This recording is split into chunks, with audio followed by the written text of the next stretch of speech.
With that, we bring in Mark Tepper, President and CEO of Strategic Wealth Partners. Mark, great to have you with us today. So this Wall Street Journal piece, headline piece today about these white-collar jobs, which we've noticed is one of the main themes that we're seeing in these layoffs, says that generative AI systems have become adept at precisely the kind of tasks that middle managers do.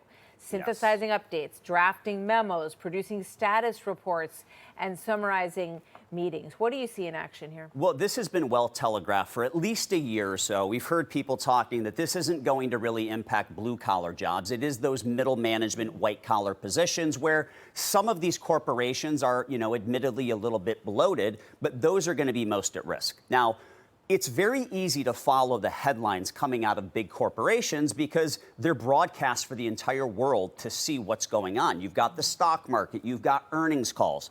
But what I can tell you is that 50% of private sector jobs and roughly 50% of our GDP comes from small businesses, companies that employ 49 or fewer employees. I'm a member of YPO, Young Presidents Organization, and in my conversations with other YPO business owners, they've told me that the biggest issue they've had since COVID is they've been boxed out of hiring key talent.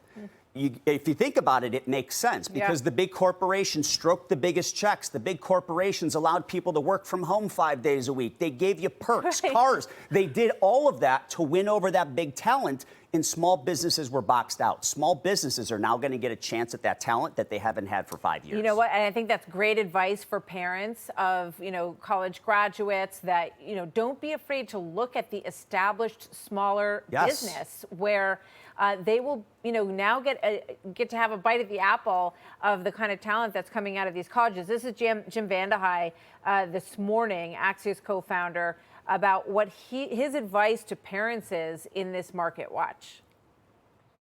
I cannot stress to parents, to students, to anyone who's in a job that could be imminently affected by AI, what a big deal this is. This is unfolding very fast. This should be the only topic that Congress is thinking about and talking about. I don't think most workers realize what's happening.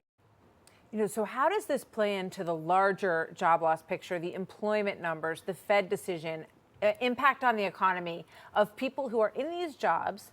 I think about suburban housing market, right? If you make $300,000 a year and you live out, in Cincinnati, and you suddenly aren't going to buy that house that you were going to buy. Yeah, so, obviously there will be an immediate impact, which is not going to be fun. People will lose their jobs, and it might take them 3 to 6 months to, relocate and find a new home for them to work, probably on the small business side of the equation. So no doubt this is going to, temporarily slow the economy.